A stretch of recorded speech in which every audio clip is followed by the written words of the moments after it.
अस्सलाम वालेकुम, मेरा नाम राबिया है। मैं कराची से हूँ। मैं हाउसवाइफ हूँ और मेरे 2 बच्चे हैं।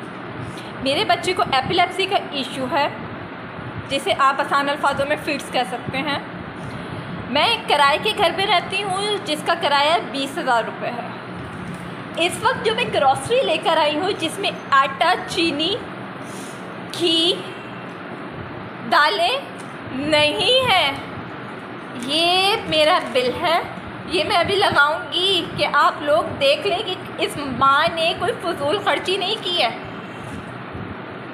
इसको देखें कि इसमें आटा, चीनी, घी कुछ नहीं है। बच्चों को क्या भूखा मार दूँ? उसके बाद माशाल्लाह मेरा बिजली का बिल यूनिट है हमारे जिसमें इस पाकिस्तान में, इस कराची में, इस एरिया में लाइट नहीं होती। यूनिट है मेरे 556 यूनिट, जिसका बिल है 15,560 रुपये। बताओ कहाँ पे पे करूँ?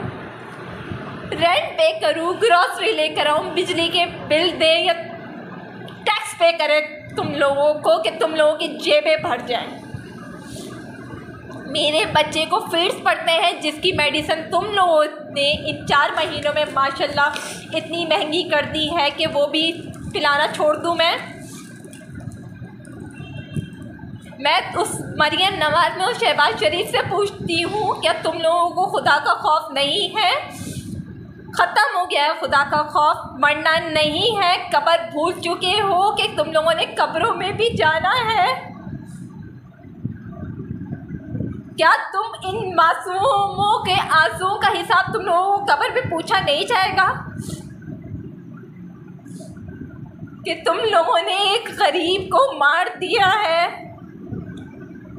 आखिर करे तो क्या करे जिसमें रोज़ाना की सब्जी नहीं है? बच्चों को दूध पिलाना छोड़ दें, अंडे खिलाना छोड़ दें। 20 रुपए का एक अंडा